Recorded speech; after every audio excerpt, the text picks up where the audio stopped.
Hello guys, ayan, ipapakita ko paano ko itong gadgarin using my Salad Master processor.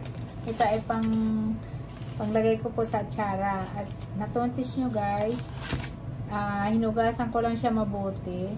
Hindi natin binalatan kasi ang nutrients po ay nasa balat ng carrot. So, pero malinis na po ito guys. So, start na tayo guys. Okay. So, lagyan natin dito ng ano, yung ito guys, ganito lang yan.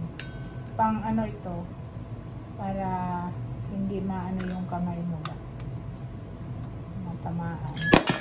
So, pwede dito sa labas, pwede dito, pwede rin sa loob. Ito yung pang ano mo, pang diin, para safe ka. So, ito, gaganyanin mo na ito. Okay. So, oops! Ano nangyari?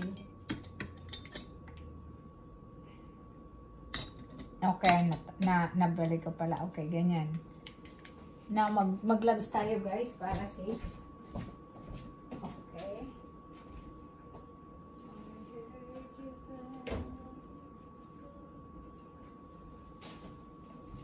Okay. Ayan guys. Ito, ilan to? 6 na piraso. Okay. Ganyan lang.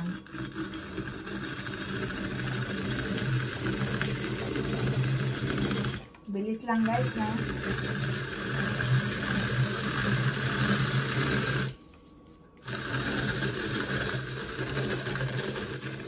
Alright. So, ito na.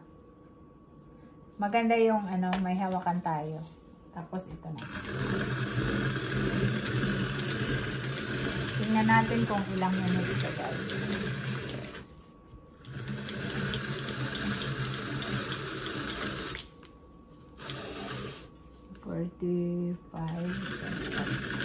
Natapos dito na.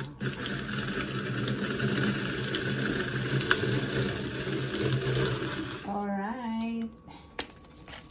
Maliit lang, malilis lang.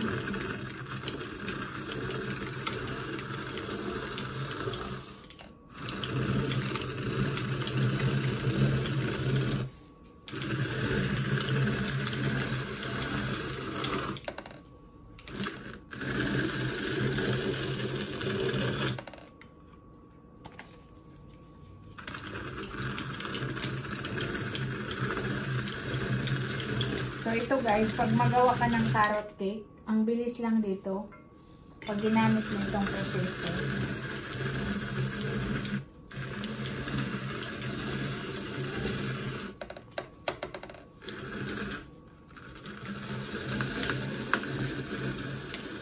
Ayun. Dalawa na lang.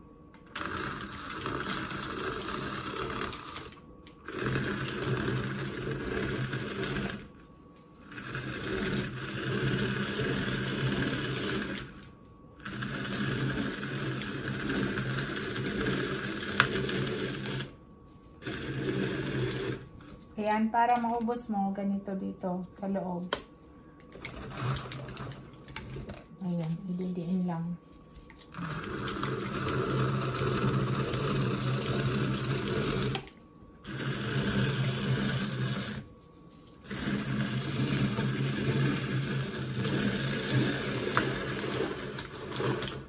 Ayun.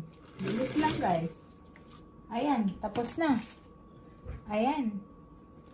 Thank you for watching.